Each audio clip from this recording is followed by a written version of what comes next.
a couple of housekeeping details. If you've had experience with a faulty link for the book over the last 2 or 3 days, please know that's been fixed. We resent the link to you in your confirmation email, so all should be well. In terms of interacting with our presenters, as the conversation is going along, if you have any questions you would like to pose, please type them into the chat box. I'll be monitoring them as Mori and Jane are conversing. It is now my deep pleasure to introduce Mori Taheripour. Mori is a faculty member at the Wharton School of the University of Pennsylvania, where she teaches negotiations and dispute resolution in the undergraduate, the MBA, and the executive education program. In the days when we used to be able to fly, she would go between both campuses here in San Francisco and Pennsylvania. Mori has years of experience in negotiation strategy as well in the business world, working with a diverse range of clients, including sports leagues and agencies, Fortune 100 companies, universities, nonprofits, and professional associations. She shares her expertise with us today and real-life examples of honing negotiation skills in her recently published book, Bring Yourself: How to Harness the Power of Connection to Negotiate Freely. You all already have that book, or it is shortly on its way to you. Mori's going to be talking today with our very own Jane Leung. Jane is Chief Investment Officer of Silicon Valley Bank's private bank and wealth advisory business. She brings over 20 years of experience in the international investment industry. And our society is very fortunate to have Jane on our board of directors and as part of the executive committee of the board. Jane, let me now turn over to you to begin our conversation. Thank you. Thanks, Anne, and thank you everyone for joining us, and Mori for being our honored guest here. It's such a pleasure to have you. I'm so excited about your book. I read it cover to cover in just a span of a few days because it was one of those page turners. I've always been, fascinated by the topic of negotiation, and I think partly because, when I was younger, it used to be a topic that really terrified me, just thinking about, how to advocate for myself or to negotiate something or to have a difficult conversation. And interestingly, over the years, it's become easier and easier. And I think I didn't really know why, but your book really helped to understand, for me to understand and help explain, what makes good negotiators and what you need to bring. And I think that was really eye-opening, and I think will be very eye-opening for our members here today. So I'll just start our conversation really with a basic question, and we can take it from there because there's so many different nuances that I'd love to cover, and I know we only have about an hour. But what would you describe as some of the most crucial aspects of preparation for a negotiation? So first, I just want to say to Anne, thank you for the invitation. Jane, thank you for interviewing me today, and thanks for everybody for signing up for this event and being so interested in a subject matter that I'm absolutely crazy about. And so, and I think part of it is, and we'll get into this, is sort of the humanity side of negotiations that I'm so fond of and interested in particularly. So preparation, I should probably sort of public service announcement is that a lot of us who teach negotiations have really our own perspective on it. And we differ in a lot of ways, both in the way we present and teach it, but also how we fundamentally look at negotiations and think about negotiations. But one of the things that academics across the board really agree on is the importance of preparation. And it's sort of like real estate, right? It's prepare, prepare, prepare is what you hear about, sort of the most important part of ensuring your success in negotiations. The only thing is that what I've found is that most people, when they think about preparation, they often think about things like their goals, right? What do they want to tangibly get out of the conversation? Or, where will they actually have the negotiation? So it's sort of pre-negotiations, right? Will it be in a conference room? Will it be in an office? Their script, sort of how they're going to approach the conversation. But I think that's sort of, I'll say if there's number one, preparation, and all of those things that I just mentioned come into that very first preliminary part of your preparation. There's sort of this 1A that nobody really talks about all that often. And it became sort of the center really of my book, if you will. And that's about, before you even think about what it is that you want to get out of the negotiations, to really sort of sit back and think about who you are. And by that, I mean, who you are as a person. What are the things that are most important to you? Those things often mean our values, the way we want to treat people, the way we want to be remembered, sort of your stamp that you're leaving on this conversation. And the reason why those things, you know, for example, drawing sort of your line in the sand, things that you will not, from a values perspective, compromise, because then you'd be doing so and really regretting the outcome of it. The reason why this is so important is because I hear things like from my students, you know, professor, I had a great negotiations. By all measures, the outcomes were great, right? So tangible outcomes, I think I did really, really well, but I feel horrible about it. And, you know, as we sort of peel back the onion, what I hear is things like, I don't even know who that was having that conversation. I didn't act like myself. I'm sort of ashamed of some of the things I said. I was far too aggressive, but I got so focused on sort of the outcome, I really forgot all those things that were important to me. And that's what I want people to sort of think about when they're preparing for any negotiations, is don't create that opportunity for regret, because regret is hard. Regret's like that emotion that you can't get rid of. It's like this heavy coat that you can't take off. And if you spend even just a few minutes in perfect stillness, considering those things before you get into what are the outcomes you want, right, your goals, I think that you can really ensure that at least you're true to yourself and that you don't compromise the very things that are most important to us. Yeah, you know, it's interesting because you also talked about in the book knowing your worth, and I think, and just using my own personal you know, experience, I think, you know, when you're younger, sometimes you don't always know because you're still learning and you're still, you know, figuring it out. Maybe over time you get to kind of figure out and benchmark. But so is that part of the preparation? Is this trying to understand who you are and what you bring so that you can bring that out? I mean, how do you think about that? Absolutely. So I talk a lot, especially in my book, about the importance of storytelling in negotiations and telling our own narrative and really believing in our own narrative. And the reason why that's so important is because it fits into the sorts of outcomes that you're seeking, right? So, for example, in negotiations, research shows us that people who expect more, right, set more aspirational outcomes tend to do better, right? And it's sort of the whole power of your expectations kind of a thing. And then people who pull back for whatever reason, and set more sort of mediocre goals, at least mediocre compared to what they should and could be asking for, they tend to not do as well, right? Because what they have their eyes set on is certainly not as aspirational as it should be.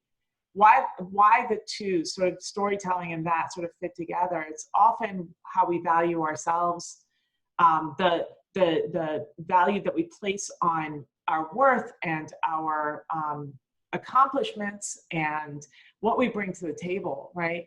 All of those things are part of our narrative, right? And if you don't really believe in those things, I mean, and I truly believe in those things, right, to your core, then it's a lot easier to pull back on what you're about to ask for, because you just aren't really focusing on sort of the aspirational outcomes that you want to seek, because maybe you think you just can't, or you're not worth it, or maybe not today, or how will they judge me? So your narrative has to be incredibly courageous and aspirational in some ways, and really focused on what kind of value that you're bringing to the conversation.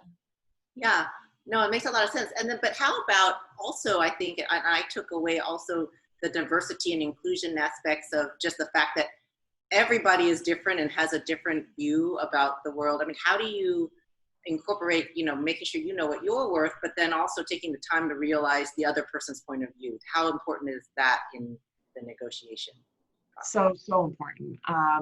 When asked what I think is the most important characteristic of a great negotiator, I always say curiosity. And I think that that while I spend a lot of time really focusing with my students on knowing their worth and understanding their value, you know, there's just as much importance to place on the person that you're about to negotiate with. And the reason for that is that, you know, it's hard to do things like compromise or problem solve if you don't know what's important to your counterpart. So as far as like diversity and inclusion goes, and this notion of curiosity, that's really based in sort of humility, right? The reason why that's so important is that I always think that we come to that conversation, that negotiations, with our own, like you said, our own unique experiences. And our experiences are the things that actually define how we make decisions, right? How we navigate conversations, the kinds of wants and needs and interests that we have. So the more time you can spend actually getting to know somebody and having this sense of empathy, having this notion of I know a lot, but there's a lot that I don't know, and I'm going to be super curious when I come into this conversation, a learning mindset, if you will, the better you'll do. And there's room then for the D&I conversation, right? Diversity and inclusion conversation, because you're not set. You're coming in with an open mind and an open heart that provides you a great opportunity to maybe even want something out of this discussion that you didn't even really think about before, right? It could allow for better outcomes that you didn't even envision for yourself. Yeah, and that's interesting because you may not actually get that even through all the preparation you do, although I'm sure you probably work on scenarios, but at the same time, if you only have it in a certain tunnel vision of how you expect it to go, then you may not be able to see all the different things and possibilities that there could be. And I liked how you talked early on in the book about making sure to be in the business of creating possibilities, because that's important, right? Not just kind of being single-minded. Exactly, and married to a particular outcome. Yeah, and I'm curious because you know, do you get a sense that there's a bit of feeling from a lot of people that I mean, I know I've thought that before, that, you know, the negotiation or a successful one means that someone, you know, you win, you know, you get what you want. But in the reality, it's not necessarily that. I mean, we want everybody, I think, to come away feeling like they've won too, right, in the negotiation. How do you think about that? Because I think that's very different than how a lot of people may approach a negotiation, making it more of a zero sum than a win-win. Yeah, and I think that, you know, negotiations at its best, we hear is about win-win. And I don't use, the one word I don't ever use in class really is the word win, because it's so loaded and it comes in so many different forms. And your culture, your gender, your race, your age, your socioeconomic status, all of those things play into this notion of what does winning really mean? And for different people, it means different things because of our value systems, right? So I try to stay as far away from that. But the real sort of conversation to have is, how does society define the word winning? And I think that there's sort of, it's a hyper masculine word in a lot of ways in negotiations, because oftentimes if you say, well, I won, the other part of that sentence that you're not sort of saying is that, oh, and at somebody's expense or somebody else lost. And the best of negotiators know that you don't want to do that, right? The best conversations, the conversations that, you know, pay themselves off in perpetuity in business relationships particularly, are the ones that are grounded in mutual respect, a problem-solving approach, and this notion of expanding this pie and not diminishing it. So bringing value into the conversation as opposed to stripping value. And I think that's really important to understand. But there's another part of that I think is, so this is going to become a longer answer, but another part of that that's really important is also, especially I think in our lives today, where, you know, if you really think about it, we're constantly in this place of more, right? And how things are just not enough. And so like when you go to sleep at night, it's like, oh my God, I should have done more work today. I didn't do enough. You wake up in the morning, oh, I should have gotten more sleep. You work out for a half an hour. Oh, I should have spent a whole hour, right? And it's this constant chase for more and more and more. And I think that we're really hard on ourselves in a lot of ways. I would much rather people think about the things that actually make them happy and bring them satisfaction, because there is this notion of maybe things that more is actually just enough sometimes, and the sense of really being satisfied, and finding value in that. Yeah. Yeah. Can you talk a little bit about also, because I think this is an interesting point about, you know, when you're being self-reflective, I mean, and bringing yourself and, you know, being kind of open-minded and the like, and, you know, so you're having these hopefully fairly deep conversations with your counterparty that you're negotiating with. But it's really important to be very authentic, right? I mean, you can't just kind of make up something you think someone wants to hear, right? That's not the same. Right. Yep, and hence the title of the book, Bring Yourself. I am one who believes that there's no perfect negotiator personality style or bargaining style. I think anybody, this is a learned skill, and anybody can learn to be a great negotiator.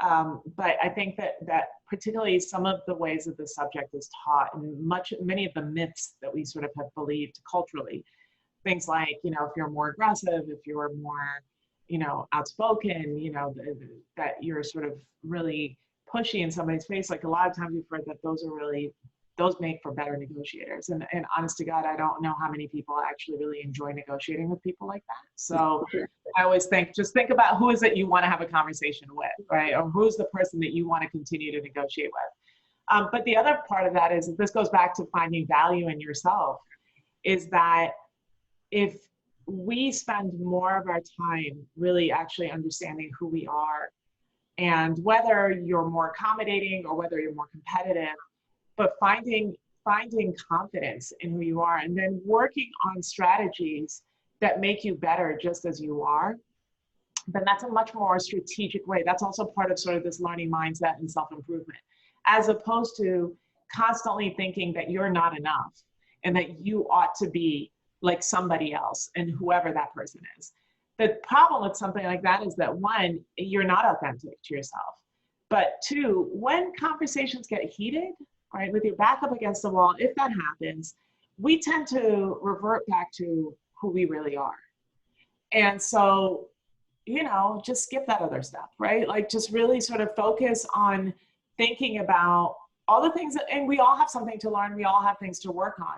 But focus on that and build the strategy around how you can be the best that you can be, as opposed to constantly trying to be something that other people, and for men and women, this is a kind of a different conversation, but because of sort of what society expects us to do and how we are supposed to show up for these conversations.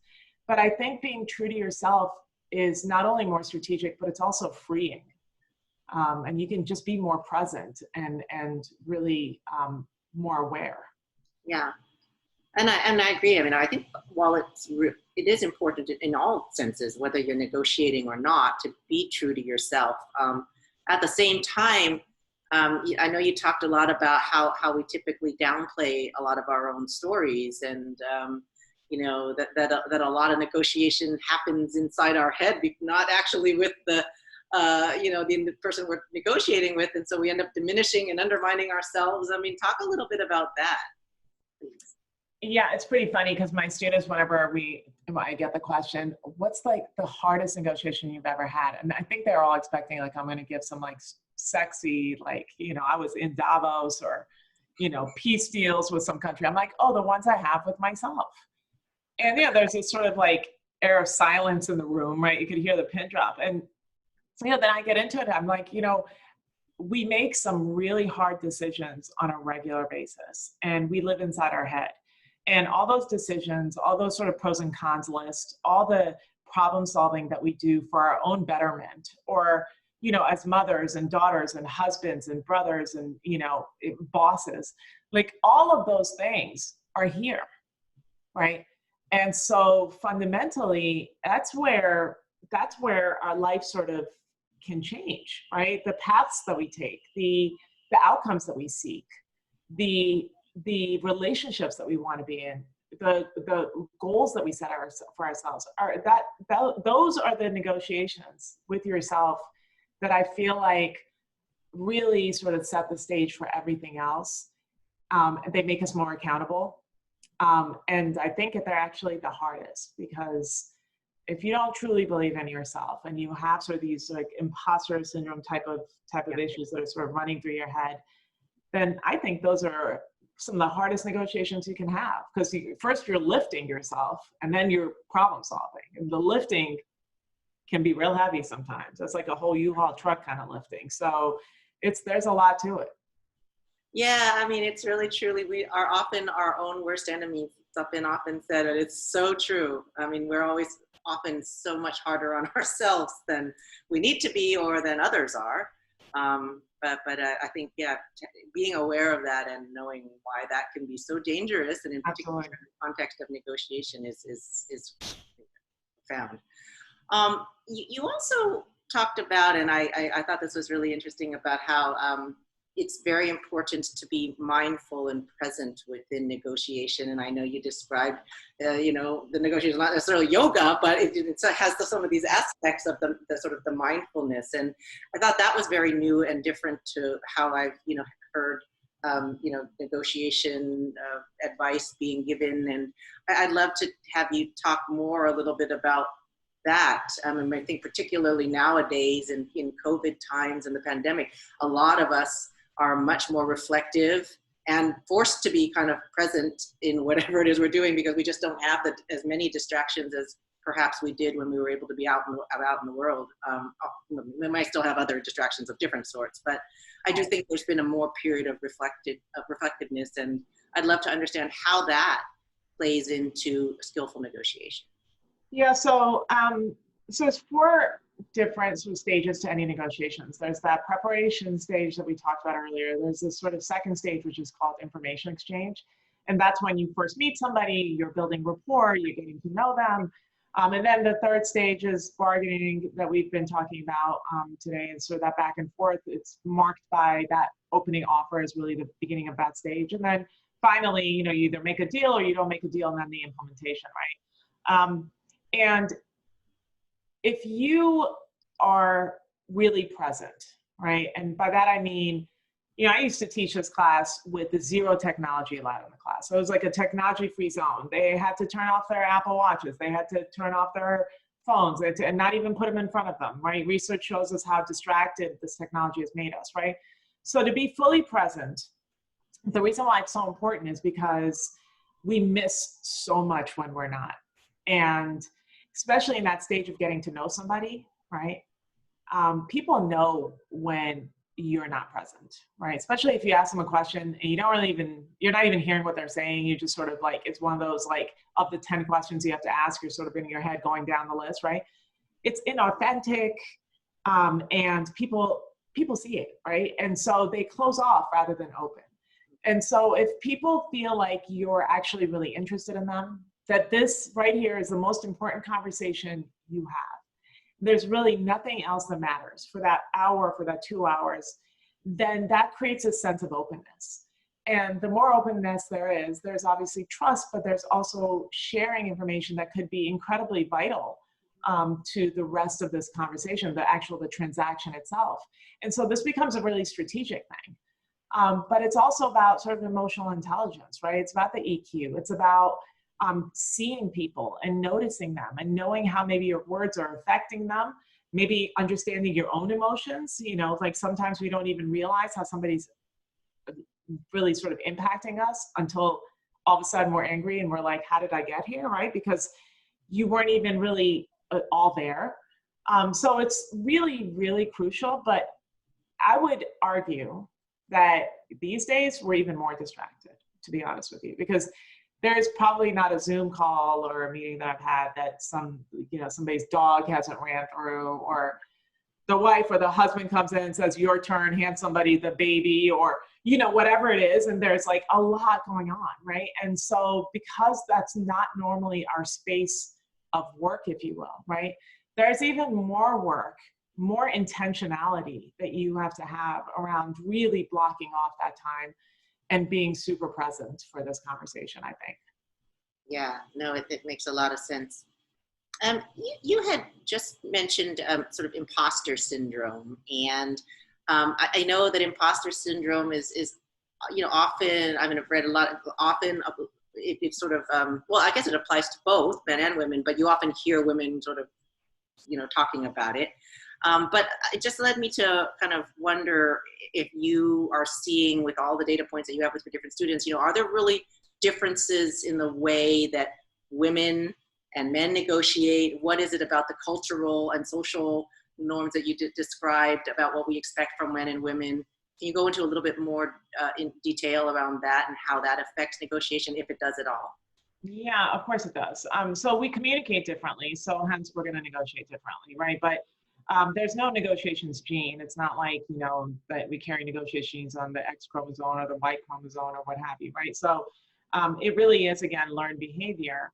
But by the same token, it's also a lot of the decisions that we make are oftentimes based on expectations that are external to us. So perceptions, right?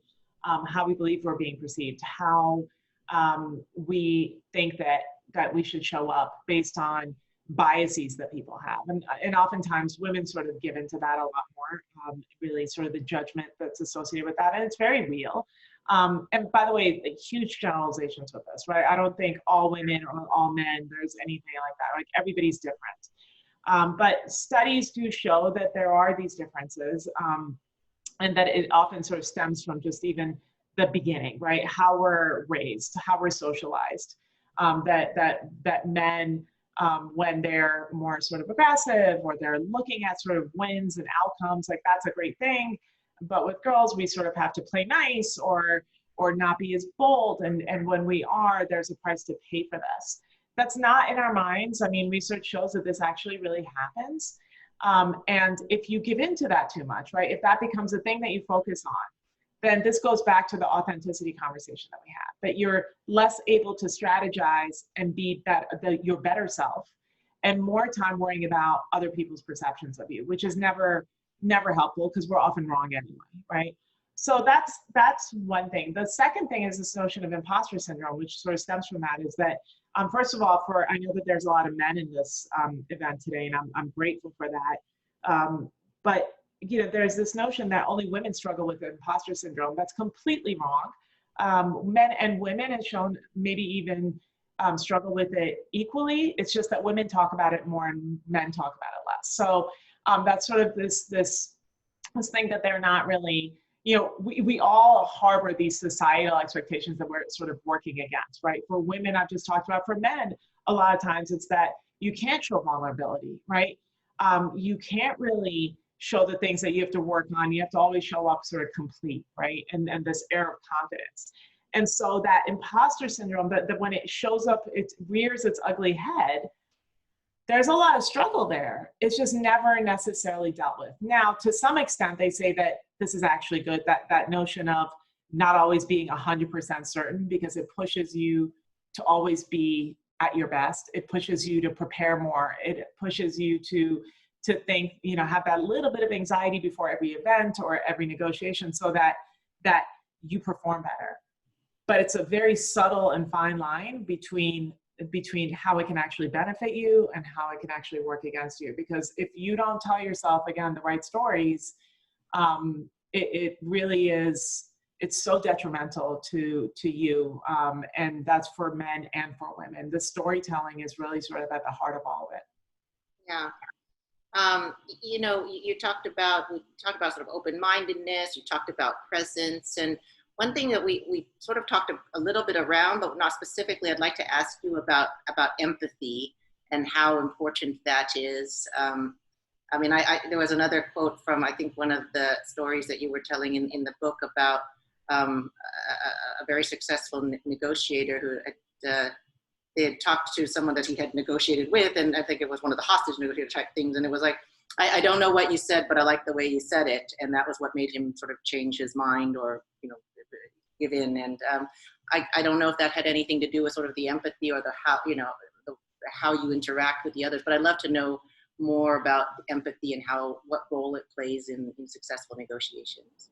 I think empathy is everything. I think, and the way I define empathy is sort of, I talked earlier about being curious and how important that is. Empathy to me is like curiosity on steroids, right? Like it's being not just kind of interested in somebody, like looking up their Google profile before you walk into the meeting, but actually to be interested in how they arrived at this conversation today, right? There's a whole history to them. How are they going to make decisions again? That's reflective of their experiences. And so when I talk about empathy, I don't mean, to your detriment. I often think people really sort of mistake that for being sort of super sympathetic and you know what, I'm not going to take any more because they deserve more. I should give them more, it's sort of at my own detriment. I don't believe that's what empathy is. I believe empathy is not weakness, it's strength. I believe empathy is our ability to see through people and really understand what their wants and needs and interests are, and understand how that will actually drive the rest of this sort of problem solving and negotiations that you're going to have. So it's to allow you to be so interested in somebody that in and of itself is the reason why they're more open to you. And I think it's powerful. I think that we shouldn't, I had a class before all this happened, which feels like 25 years ago, but I was starting to see this notion of, when I talked about empathy, when people would talk about it being a weakness. And it broke my heart, honestly, because I'm like, when did empathy go out of style? Like when was it that we thought that to really truly understand people, that we were becoming weaker as a result of that? It really is so powerful to know what somebody wants based on their experiences, because then you can choose to use your powers for good or for bad. You can choose to give it to them, or you can choose not to. But if it's not important to them, what would it matter if you kept it from them, right? Or if you really want to reward them, if you don't know what they want, then you're not even giving them that thing that's most important to them. So I think empathy is everything, actually. Yeah, no, it is. I mean, I think in everything, negotiations or not, I mean, it's important when you're dealing with people in the world.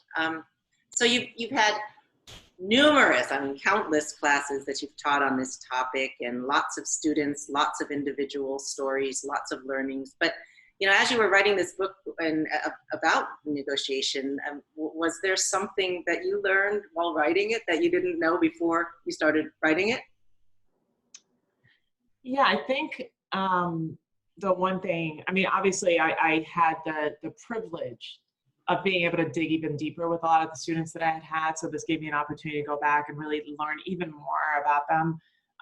But I learned how much we struggle collectively with certain things, and negotiations just happens to be one of those things. And oftentimes it comes from the way we frame it, right? So if you frame it as this notion of winning and losing, or competitiveness, or sort of anxiety-ridden conversations, then pretty much most people shun it. They don't want to even look at this as an opportunity to have their voice, to speak their opinions, to go for what they want. They fear it, or are sort of really operating from a place of anxiety and fear.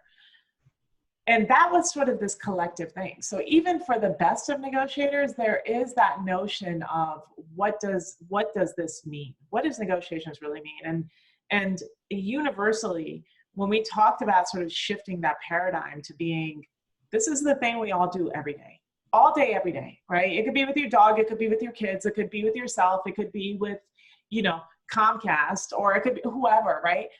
This is the thing that you do every single day. And in fact, while at the outset I thought, wow, everybody struggles with this, once you sort of shift people's mindset about what this really is, people all of a sudden come into their power and their confidence, because we're all actually really good at it. It's something we just do naturally, right? We just don't put it in that category. And so if you think about this as being life, right, an expansive definition of it, what really united everybody through this journey was that they became more confident. They became more aware of their own personal power, and could be more courageous, rather than saying, I'm just not a good negotiator. It's like, come on, these are just every single day.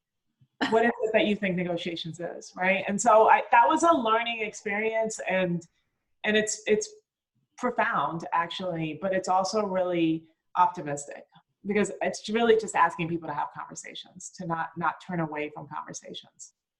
Yeah, that's great. I am cognizant of time and recognize that there are probably lots of questions that we have from the audience. So I'd like to welcome Anne back to pose some of them if we have a few. Thank you. Yes. And one from Fritz that sort of plays onto your comments about empathy. Can you talk a little bit about being completely open versus the appropriateness of holding back information? Yeah, sure. I would say by and large, most people have been taught to hold back information going into negotiations. We're often really sort of programmed what not to share, which is usually a lot, right? And I think that openness begets openness. So what I often tell my students is that, you know, especially in that sort of that second stage, that information sharing that I talked about, I want you to be open. And openness means both about sort of your backgrounds or things that you may have in common and sort of how you're sort of can build affiliations, but it's also things like market data. Like, who cares if you give people that kind of information, right? A, they should have known it, and B, if they don't, then you're educating them. And even something like that, where after we talk about it, I'm like, why wouldn't you share something that somebody can just Google, right? Like, what's the fear in that? Then little by little, you know, so we'll talk about the pendulum being over here in terms of like fear of sharing anything. Little by little, if this thing sort of starts swinging, what it comes to is that there are things that I can easily share in this negotiations that, you know, I can prepare for that would not only wouldn't damage my position, but maybe even would benefit me because I will appear more trustworthy. I will appear more open. And so that will then create this notion of sort of goodwill. You can't share everything, right? There are things that your information is your power, but people should ask you questions and you should sort of then work towards maybe giving them more information. It's sort of like building, it's like this building a ladder of trust. You're sort of going up little by little by little. And so there are certainly things that would not be advantageous to share. But other things that most people don't let go of are easy to share. And I think the question to ask yourself in your preparation is play it out. What happens if I give them this information? Could they be privy to this information on their own? Will it hurt my position if I share this? And if so, how? And if you go through that process in your preparation, then I think that you'll be one, less fearful of what you share, but also, again, working towards this confidence in being open is incredibly helpful and allows for better problem solving at the end of the day. Thank you. And then we have a couple of questions that are sort of more specific. So sometimes or often a conversation or negotiation is going along well, but then an impasse of some sort occurs. Could you share some ideas on how to skillfully handle that kind of a thing? Sometimes we hear that silence is golden or taking a pause or but whatever you could share, Mori. Yes and yes on everything you said, but I think that you know, when things escalate, like in conflict, basically, the way to mitigate conflict isn't to stay in it, right? So so being able to sort of step back and taking a moment. That moment could be 5 minutes, it could be an hour, it could be days. Nobody says that you have to do that particular negotiations in that moment, in this place where emotions are rattled and you're both coming from a place where you're not necessarily even hearing each other very well, right? So taking a break is really important. But in negotiations, we also have this thing where we call it sort of going to the balcony. And what that means is that, you know, the reason why giving it some space is so important is because, frankly, we lose ourselves in this conflict that's taking place, or this difficult conversation. We forget where we were supposed to be heading, right? We may even lose sight of the outcomes that we wanted. And we may not be able to even hear each other well anymore. You know, when you're like sort of talking over each other, right? And so this notion of going to the balcony just means space allows you to sort of step outside of yourself. So you can almost visualize that, stepping outside of yourself and almost looking at this conversation as a third party and thinking, What is it that we're not hearing? What is it that we're missing? Why is it that there's no connection? What is it that I can do to maybe bring us back to this place? Or was it something I said? And giving yourself that little bit of a natural distance, or really, again, lifting yourself above this conversation, provides you insight. It gives you humility, you know, and to say that I could be wrong too. I know that's really hard for a lot of people to admit sometimes, but we are. And so bringing yourself back to a place of curiosity, giving yourself a moment of respite, it really is necessary. And again, that could be minutes, it could be hours, it could be days. But conflict does not go away on its own. You have to be very deliberate and really intentional to be able to do that. Thank you. And here's another one from Nancy. How do you connect with someone who doesn't need to negotiate? So maybe you're looking for something that is important to you, but it's not really on their radar. I think that's less important. I think that this would really be about you and your communication. So just because, and by the way, this is a gender thing too, but a lot of times, women in particular, we miss opportunities for negotiations. And research shows that we almost have to have like the big sign that says, and oh, by the way, this is negotiable. And then we think, oh, I can negotiate, right? Whereas men are like, everything's negotiable, right? So when you miss those opportunities, it's because you don't know if that other person is open to it. And you may not even understand the benefit that you could be bringing to them by raising this conversation. So I would say, I don't necessarily get caught up in whether that person needs it or not. The first thing you have to come up with is the whys, your why, right? Why are you going to the table? What's so important about this? And once you do that, then the natural sort of second part of that is, and how can I communicate the importance of this to this individual? And then that becomes this natural process of, why will this be important to them? Why will it benefit them? How can we both be in a better place when this is done? So I don't necessarily start it with, you know, what is it that they need, or do they need, or are they in a position of power, they don't even need me? That closes the door on everything. If you need it, if you want it, then find your voice and speak your truth, but prepare in a way that you know will bring benefit to them as well. And another one is coming in, Mori, from Timothy. How do you overcome negative stories that have become perhaps ingrained in other people's perceptions, or what you believe to be other people's perceptions of you or even your firm, as you pursue finding your power in a position of negotiation? Yeah, and before I do that, I just want to say one thing about the last question. We often regret things that we don't more than we regret things that we do.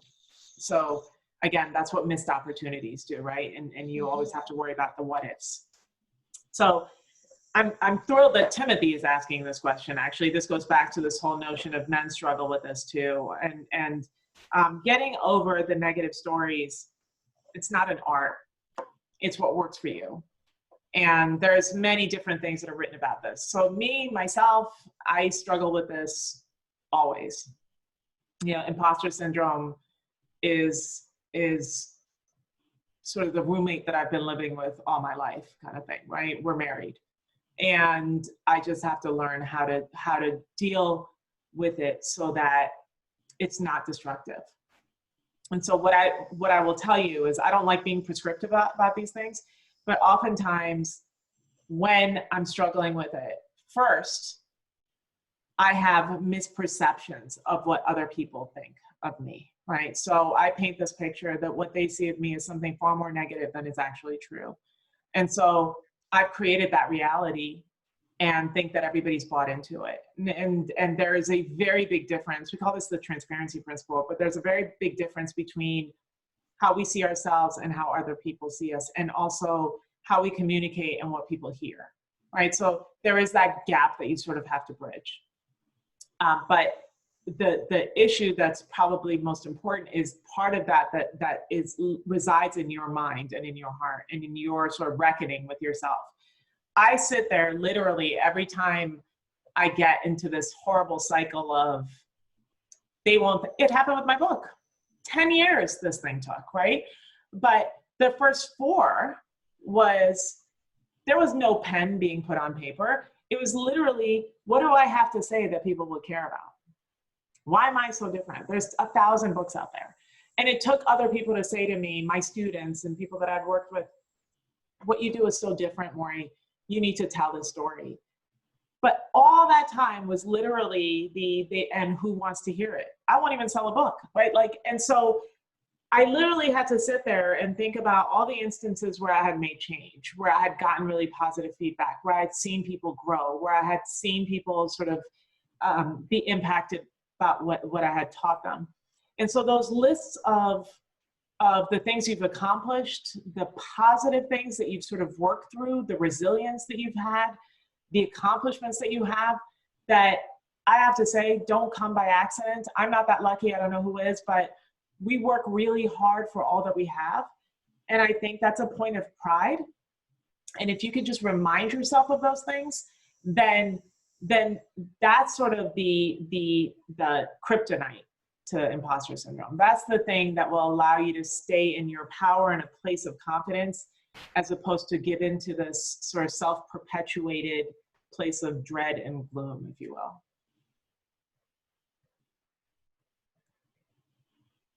A few more rolling in. If before entering a negotiation, this comes from Cecilia, you might have drawn a line into the sand of what your intended bottom line is, whatever that is. How do you know whether you should budge during the negotiation, especially when new information comes through the negotiation exchange? Is that a time to pause, or is that a time to make a quick pivot? So Cecilia, I would say that your bottom line rarely changes or should change, because bottom lines are generally sort of either your floor or your ceiling. Like, you have no more money in your budget, right? You have no more money in your bank account. So bottom lines are generally sort of given to us, or they're situational, right? They're a result of our circumstances. I'll talk more about sort of your goals, like the expected outcomes, or even sort of targets, what we talk about, sort of maybe not the aspirational number, but the number you'd be happy with. When you walk into this negotiations, the reason why I said information sharing is so important, it's because, to your point, you should never be married to any of these numbers. You should be committed to them in the sense that, you know, if you have a goal that you've worked hard to prepare for, that you should be able to, one, persuade somebody and influence them into understanding why that number is so important, or why that outcome is so important. But what you shouldn't do is do it at the exclusion of actually hearing from the other person, because while we can prepare, you know, incredibly sort of vast amounts of information, there are things you may not know until you walk into that conversation. And to stay open and curious means that you may actually learn something that will tell you, you know what, that goal wasn't nearly as big as I thought it should be, or I don't even know what we're missing here. Like, the information they just gave me doesn't even sound familiar to me. And it's in those moments where this is like the timeout moments of all timeout moments, where you say, you know what, I've learned a lot today. I'm wondering if we can just take some time to go back and I can talk to my team, or I can reconsider some of this information. There's no rush to finish that conversation, because you could be missing something that's really crucial. So A, it's okay to change your mind. Don't do it because you don't think you're worth it, or you're afraid to ask. So the asterisks. And B, by remaining curious, you may actually end up in the humility, right? You may actually end up with something that is far better than you even envisioned for yourself. So take the time, reevaluate, learn, and if you don't think that you know everything, then step back before you go any further in that conversation.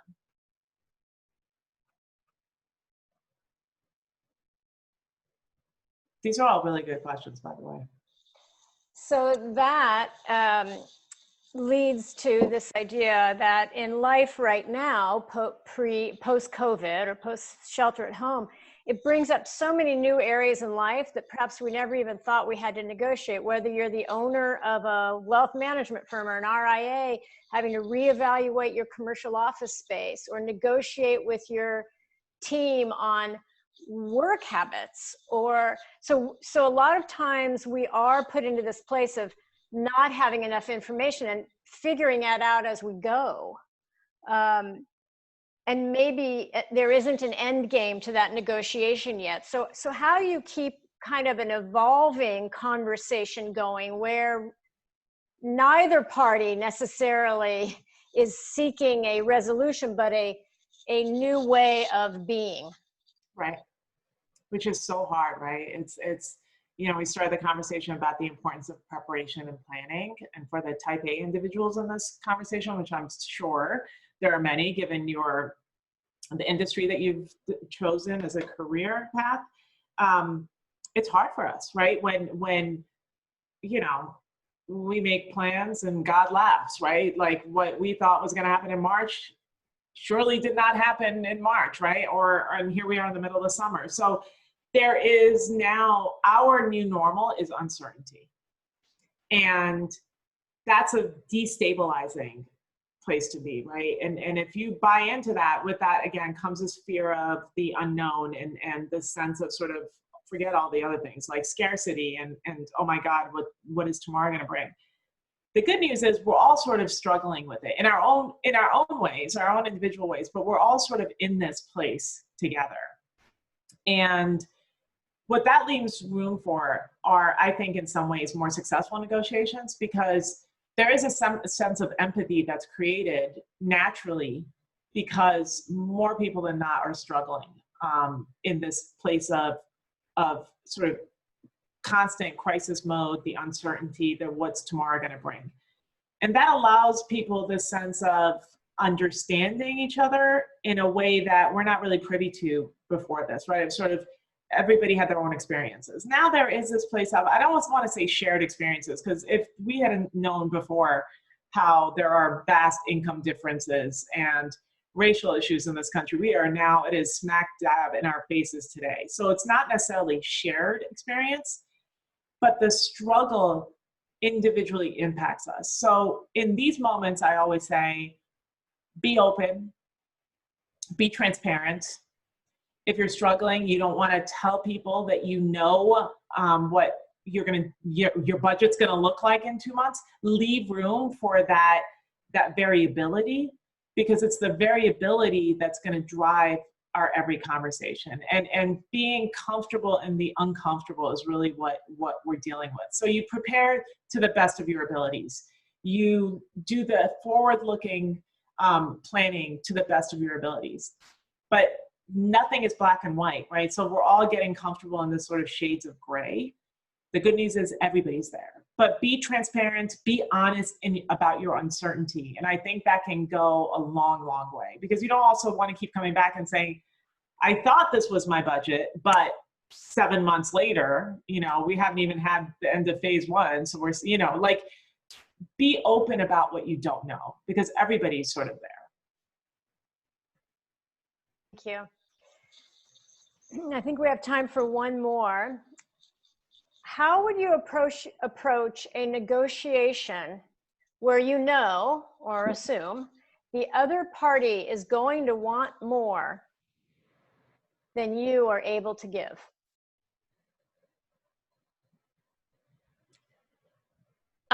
This becomes sort of a conversation about what we truly want, what we call our interests in negotiations. And I'll talk about interest from the perspective of the things that are innate to us, right? What motivates us to make decisions. For those of you interested, Daniel Pink out of Harvard does a lot of work around this, but the reasons why people make the decisions that they make, what drives us to make those decisions. And sometimes we think we know, but we may not. And maybe we haven't even seen the big picture. And sometimes truly, you're not able to fulfill that person's ask, but their ask may not be the thing that actually motivated their desire to come into this conversation. It may just be one of the options that they were seeking. This happens a lot in salary discussions, right? This is sort of Silicon Valley set this up for us, right? So, you know, when you have startups that, and back in the day when people were not making this kind of money, but back in the day when you sought talent that was really formidable, that really could change sort of the trajectory of your company, you couldn't afford to pay them. Then you had to find other things that could motivate their decision-making to join the firm. So whether that was stock options then, whether it was a better lifestyle in terms of like being able to maybe work from home, or whether, you know, like some of these big firms did, it was Disneyland, right? You came to work and dry cleaning was there, the gym was there, the cafeteria, they figured out a way to keep you there for 24 hours a day. Little did you know you were still at work, right? So those were the things that they came up with that really changed the way we look at benefits packages at work, because it became not a question of just what are you asking for, because I can't do that. It's more about who are you, what do you really need? What is it that you're looking for in 3 years? What are you looking for in 5 years? And then when you have those types of conversations, then you may find ways to fulfill that person's interests. You just weren't able to maybe meet their salary requirements, but there's plenty of other things that we need to function and to thrive. That's the real conversation. So I think that you don't want to limit yourselves, because sometimes we truly don't have the budget. But if you have the conversations about what really motivates people, what makes them happy, and work to fulfill some of those things in maybe a different way, then I think that that's when you find overlapping interests. This is sort of the true win-win conversation, if you will. Thank you, Mori. That was sort of perfect on timing as well. We're coming up to the close of the hour. So I would like to thank you, Mori, for sharing your expertise with us. Thank you very much. Jane, thank you for your insightful questions and working with us to bring Mori here. And then for everybody who attended and participated, I'd like to let you know that in our email we're going to send you shortly, we're going to include the link to Mori's Instagram, where she has chat sessions and some other examples of negotiation techniques. You might want to join that and interact with her on a more personal way, one by one. We're also hoping that this will become a featured conversation again. So when we start the planning process for the next negotiation skill honing, if you have specific avenues or specific situations you would like to have us look at, have Mori look at, please let us know. Thank you so much, everybody. Enjoy the rest of your day. Thank you, everybody. You had great questions, so I'm thrilled. Thank you, everyone. Thank you, Mori. Thank you, Jane. Bye-bye. Bye-bye. Thank you. Bye.